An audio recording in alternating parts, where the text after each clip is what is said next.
adjust ng brake shoe pre. Okay. Pag halimbawa nagpalit ka ng ganito, nagpalit ka ng brake shoe.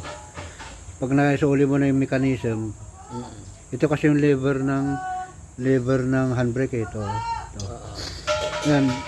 Siguraduhin na nakaupo ito. Bago mag-adjust. Nakaupo ito handbrake dito. Nakatukod na siya. Minsan kasi yung mga iba akala nila nakababa na yung handbrake doon. Yung pala nakataas. Hindi totally nakababa. O kaya hindi bumalik ng maigi yung kable.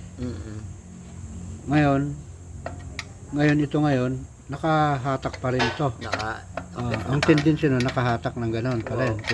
Kung hindi bumalik yung kable, nakaganyan siya. Wow. Ganyan na, nakagaan na ganyan. Halimbawa na ganyan. Hindi pwede yun. O madadaya ka sa adjustment.